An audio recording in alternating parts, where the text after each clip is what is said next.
마지막 나팔 소리 나기 전에 들어야 할 이야기 마나 소나이 유튜브 채널 김경호 선교사입니다.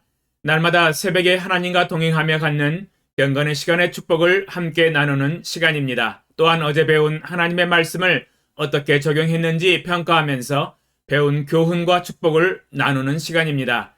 이 시간의 목적은 주님을 따르는 제자들이 하나님의 말씀을 어떻게 묵상하고 어떻게 하나님과 교제하며 기도하는지를 먼저 본을 보여주기 위한 것입니다.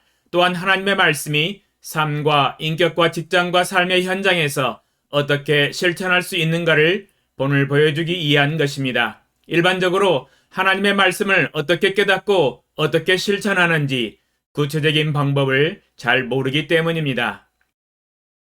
어제는 이사야 28장 10절의 하나님의 말씀을 통하여 대제어 경계에 경계를 더하며 경계에 경계를 더하며 교훈에 교훈을 더하며 교훈에 교훈을 더하되 여기서도 조금 저기서도 조금 깨우치시고 책망하시고 의로 교육하신다는 것을 배웠습니다. 또한 하나님의 말씀을 우리 마음판에 새기고 암송하면서 행할 때에 더욱 교훈의 효과는 극대화된다는 것을 배웠습니다. 하나님의 가리고 뽑은 정선된 청카드 성경 암송을 위하여 열정을 가지고 훈련을 하기로 적용하였습니다. 어제와 오늘 하나님의 말씀을 반복하면서 암송을 하였습니다.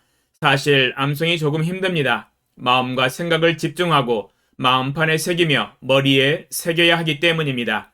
이 세상에 쉬운 일이 없습니다. 수고와 피땀 흘리는 노력이 투자되어야만이 이룰 수 있습니다. 그러나 일단 마음판에 새겨 암송을 하게 된다면 그 하나님의 말씀은 저를 사로잡고 항상 시시때때로 인도해 주십니다. 잠언 6장 20절로 23절 내 아들아 내 아비의 명령을 지키며 내 어미의 법을 떠나지 말고 그것을 항상 내 마음에 새기며 내 목에 매라. 그것이 내가 다닐 때에 너를 인도하며 내가 잘 때에 너를 보호하며 내가 깰 때에 너와 더불어 말하리니 대저 명령은 등불이요 법은 빛이요 훈계의 책망은 곧 생명의 길이라.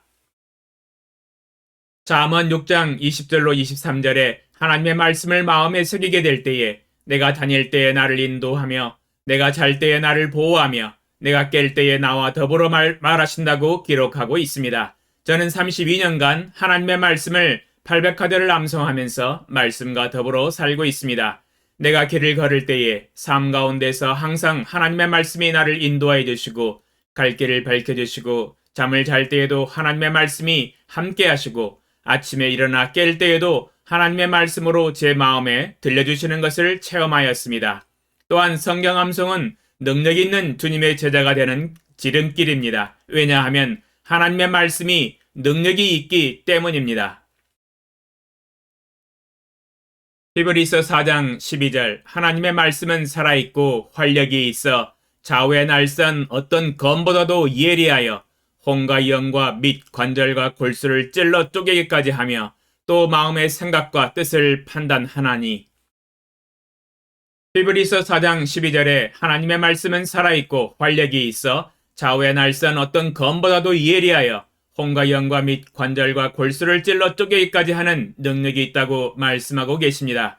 초대교회의 오순절 성령의 역사와 베드로의 설교에 사람들의 마음이 하나님의 말씀에 찔림을 받은 바 되었다고 기록하고 있습니다. 사도행전 2장 37절로 38절 그들이 이 말을 듣고 마음에 찔려 베드로와 다른 사도들에게 물어 이르되 형제들아 우리가 어찌할꼬 하거늘 베드로가 이르되 너희가 회개하여 각각 예수 그리스도의 이름으로 세례를 받고 죄의 사함을 받으라. 그리하면 성령의 선물을 받으리니. 사도행전 2장 37절로 38절에 초대교회의 오순절 성령의 역사와 베드로의 설교의 말씀을 들었던 사람들의 마음이 하나님의 말씀에 찔림을 받은 바 되었다고 기록하고 있습니다. 하나님의 말씀은 히브리서 4장 12절 말씀처럼 찔러 쪼개기까지 하는 좌우의 날선 어떤 검보다도 예리한 영적인 칼의 능력을 가지고 계십니다. 저는 산책을 하면서 하나님의 말씀을 암송 복습을 하면서 묵상하고 묵상을 통하여 깨달은 마음으로 하나님께 기도하는 것을 매우 좋아합니다. 오늘도 산책을 하면서 하나님이 창조하신 만물들을 보면서 하나님의 위대하신 창조를 생각하며 감상하면서 하나님의 말씀을 묵상하였습니다. 제가 지금 세종시에 살고 있습니다. 세종시가 계획도시요 행정도시로 아름답게 만들어졌습니다.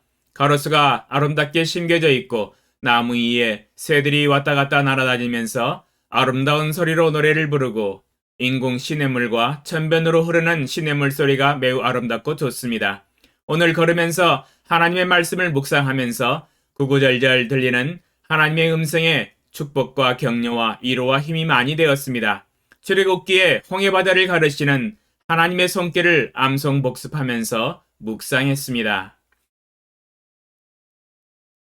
출애굽기 14장 13절로 14절 모세가 백성에게 이르되 너희는 두려워하지 말고 가만히 있어서 여호와께서 오늘 너희를 위하여 행하시는 구원을 보라. 너희가 오늘 본 애굽 사람을 영원히 다시 보지 아니하리라. 여호와께서 너희를 위하여 싸우시리니 너희는 가만히 있을지니라. 하나님께서 나를 위하여 행하시는 구원의 손길과 인도하심의 손길을 느낄 수 있어서 격려와 힘이 되었습니다. 또한 하나님이 나를 향한 놀라운 축복하심과 은혜를 말씀을 암송하면서 묵상해 보았습니다. 민수기 6장 24절로 26절 여호와는 내게 복을 주시고 너를 지키시기를 원하며 여호와는 그의 얼굴을 내게 비추사 은혜 베푸시기를 원하며 여호와는 그 얼굴을 내게로 향하여 드사 평강 주시기를 원하노라 할지니라 하라.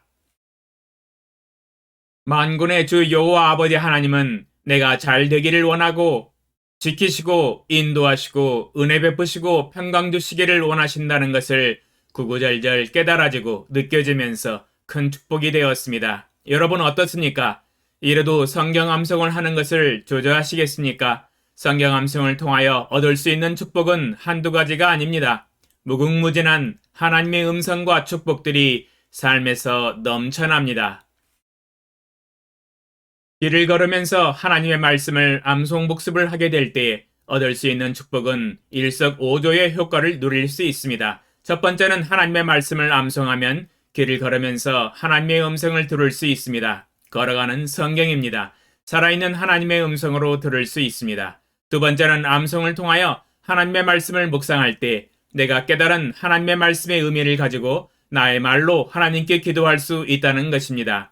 내가 깨닫고 대답을 하게 될 때 우리는 이것을 하나님과의 교제라고 이미 말씀을 드렸었습니다. 진정한 하나님과의 교제입니다. 이것이 하나님과 동행하는 삶입니다. 세 번째의 축복은 걷기 운동을 통하여 유산소 운동이 된다는 것입니다. 건강에 이모저모로 도움이 많이 됩니다. 네 번째는 하나님이 창조하신 아름다운 자연을 감상하면서 눈이 즐겁고 햇빛도 쬐면서 비타민 D도 공급을 받을 수 있고 새소리와 물소리도 들으면서 정서적인 필요들이 채워지면서 마음이 즐거워집니다. 다섯 번째는 성경 암송은 반복이 중요한데 암송을 통하여 훈련을 날마다 하면서 기억을 유지할 수 있다는 것입니다. 여러분도 꼭 하나님의 말씀을 마음에 새기면서 암송하는 삶을 시작해 보시기 바랍니다. 어제와 오늘 이틀 동안 새롭게 적용하고 결단한 대로 청카드 암송을 향하여 열심히 암송을 다시 시작하였습니다. 조금은 힘들었지만 지속해서 열정적으로 암송해서 내년 12월까지는 청카드 하나님의 말씀으로 무장하려고 계획하고 있습니다. 이미 30년 전에 800카드를 암송했었기 때문에 쉽게 회복할 수 있습니다. 암송을 시작하였더니 옛날에 암송했던 기억이 다시 새록새록 살아나고 있습니다. 그러면 오늘 새벽에 일어나서 하나님과 동행하며 가졌던 경건의 시간의 축복을 함께 나누겠습니다. 요한복음 11장 4절 이 병은 죽을 병이 아니라 하나님의 영광을 이해하며 하나님의 아들이 이로 말미암아 영광을 받게 하려 함이라.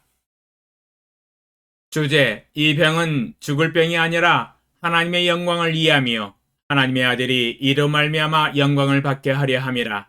묵상 내용 아버지여 나사로가 걸린 이 병은 죽을 병이 아니라고 말씀하십니다. 이 병은 하나님의 영광을 이해하며 이 병을 통하여 하나님의 아들이 영광을 받게 하시는 하나님의 계획과 섭리라고 말씀하고 계십니다. 그러나 나사로는 실제로 죽었습니다. 죽은 후 장사 지낸 바 되어서 배에 동인 채 무덤에서 나흘이 지나면서 육체가 썩었습니다. 썩은 냄새가 코에 진동하였습니다. 나사로는 죽었지만 그 죽음을 통하여 하나님의 영광을 드러냈습니다. 하나님은 하나님의 능력으로 다시 살리실 계획을 가지고 계셨기 때문입니다. 나사로가 다시 살아남으로 마지막 때에 역사하실 부활의 영광을 간접적으로 보여주고자 하셨습니다. 요한복음 11장 25절로 26절에 나는 부활이요 생명이니 나를 믿는 자는 죽어도 살겠고 무릇 살아서 나를 믿는 자는 영원히 죽지 아니하리라 말씀하고 계십니다. 주님은 부활이시요 생명이십니다. 주를 믿는 자는 죽어도 살겠고 무릇 살아서 주를 믿는 자는 영원히 죽지 아니할 것을 믿습니다. 주님은 나사로의 병과 죽음을 통하여 하나님의 영광을 드러내셨습니다. 또한 저희의 인생과 사명을 통하여서도 동일하게 하나님의 영광을 드러내실 것을 믿습니다. 제가 하나님의 손길로 창조함을 받았고 주님의 부르심을 받아 거듭났으며 주님을 따르는 제자로서 날마다 자기를 부인하며 제 십자가를 지고 가고 있습니다. 지금은 날마다 하나님과 동행하며 갖는 경건의 시간의 축복과 삶에서 말씀을 순종하는 예수님의 제자의 본을 보이면서 유튜브 방송을 하고 있으며 제자도에 대한 설교를 하고 있습니다. 하나님, 지금 제가 감당하고 있는 방송 설교가 하나님의 영광을 드러내고 이 땅에 믿음으로 살고자 하는 수많은 제자들에게 경건한 영향력을 미치게 하소서. 부족한 이 아들을 사용하여 주시기 위하여 기도합니다. 예수님의 이름으로 기도합니다. 아멘. 적용사항, 제가 주님과 함께 갖는 경건의 시간과 제자 훈련과 제자도의 설교를 기도하는 가운데 하나님의 세미한 음성을 잘 표현할 수 있도록 전심으로 준비해 나가겠습니다. 오늘은 주님과 동행하는 삶의 중요한 훈련으로 성경 암송의 축복을 나누겠습니다. 하나님께서 제가 전하는 말씀을 사용하여 주사 수많은 예수님의 제자들이 하나님의 성경 암송에 대한 동기부여를 받고 순종할 수 있도록 예수님의 이름으로 기도합니다. 아멘. 2021년 11월 26일 금요일 새벽 5시